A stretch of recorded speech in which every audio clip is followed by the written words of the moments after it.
తల్లి కోరిక మేరకు మెడిసిన్ చదివి డాక్టర్ అవుదామని అనుకున్నానని మంత్రి కేటీఆర్ తెలిపారు.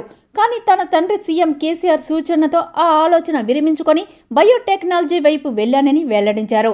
హైదరాబాద్లోని గచ్చిబౌలి ఏఐజీ హాస్పిటల్లో నిర్వహించిన ఉమెన్ ఇన్ మెడిసిన్ సదస్సుకు కేటీఆర్ ముఖ్య అతిథిగా హాజరై ప్రసంగించారు. వైద్య వృత్తి ఎంతో పవిత్రమైందని, కష్టకాలంలో వైద్యులు పనిచేసే విధానం చూస్తే గర్వంగా ఉంటుందని చెప్పారు. ఈ క్రమంలో వైద్య వృత్తిపై తన ఆసక్తిని వెల్లడించారు. తల్లి తనను డాక్టర్గా చూడాలనుకుందని చెప్పారు. ఈ క్రమంలో ఎంసెట్ రాస్తే 1600 ర్యాంకు వచ్చిందని, దానికి రాష్ట్రంలో ఉమ్మడి ఏపీ మెడిసిన్ సీట్ రాలేదని, కర్ణాటకలో ప్రవేశ పరీక్ష రాస్తే వచ్చిందన్నారు. అక్కడికి వెళ్లాలని అనుకున్నా తాను తండ్రి కేసీఆర్ చెప్పిన మాటలతో వెనక్కి తగ్గానని వెల్లడించారు. మెడిసిన్లో డిగ్రీ, పీజీ చదివి జీవితంలో స్థిరపడేసరికి వయసు 32 ఏళ్లకు చేరుతుంది. అత్యవసర పరిస్థితుల్లో అర్ధరాత్రులు పని చేయాల్సి ఉంటుంది.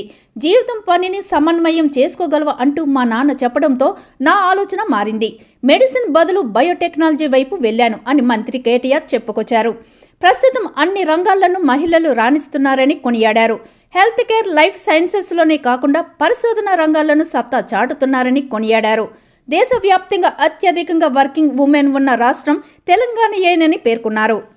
Medicine has always been looked up to as one of the noblest professions across the world. In fact, even today when I speak to my daughter, who is 13, and when I ask her, what is it that you want to do? I think many fathers, many parents, in fact, in India especially, have had this, I don't know if it's a good thing or a bad thing, I've had this thing, where you want your son to be an engineer and your daughter to be a doctor. I think that is how it has been. But my mother, I have to tell you a little story, an anecdotal one. My mother always wanted me to be a doctor. She was insisting, she was actually very passionate about it. She's always said, there isn't a single doctor in the family, you should actually become a doctor.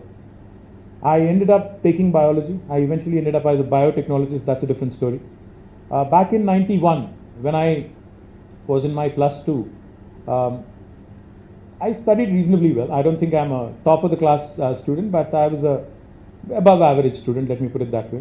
And back in that day, we had MSET. Now I think it's NEET. Back in that day, it was MSET. So right after I finished my +2, I only could garner a 1600 rank. I wasn't one of those top students who could get into the top 100 or 200. So I ended up getting only B Pharmacy, and I could have possibly gotten agriculture or something. I didn't want to do that. Then I actually went to Karnataka, took that entrance test.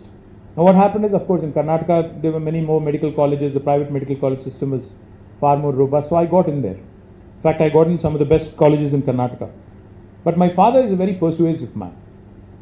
He can convince you, to basically do anything he wants, right? So when I came and told him that I got through this entrance test in Karnataka and I'm going to join medicine in Karnataka, he told me, do you know how many years a doctor, kind of takes to settle into life? I said, I have no clue. My mom wanted me to be a doctor, so I'm going to be a doctor. He said, you'll be 32 or 33 by the time you complete your graduation, post-graduation, super specialization and a bunch of other things. And then for the rest of your life, you could be called at 12 in the midnight, for an emergency, and you'll have to run. So there won't be much of a work-life balance. He kind of basically stressed me out by saying all that. I said, okay, if that is the case, I'm not doing it.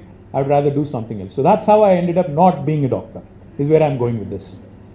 But I do believe sincerely, because each and every time some family member of mine had an emergency, the kind of admiration, the kind of respect in that movement, in that moment, any person would have toward the doctor that treats you is something that is unquantifiable, immeasurable, and that kind of gratitude, that kind of amazement with which we look at you, all the people engaged in this noble profession, that cannot be summed up in words.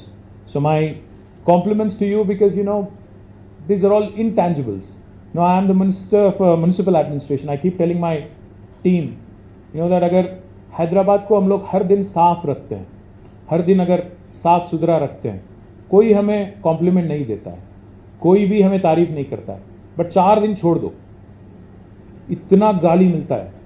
Same applies to you guys also. You treat a patient very well, you'll just be given a thanks. You'll just be told, you've done a great job, thank you very much. But that 1 out of the 1,000 mess ups will get you such flack that you will never ever forget for the rest of your life. That is the profession that you've chosen, unfortunately or fortunately. So therefore, it is a thankless job. But I think this is one opportunity that I would like to take to thank this entire brilliant team of medical professionals assembled here. Thank you very much on behalf of the people of Telangana, of all of us non-medical professionals.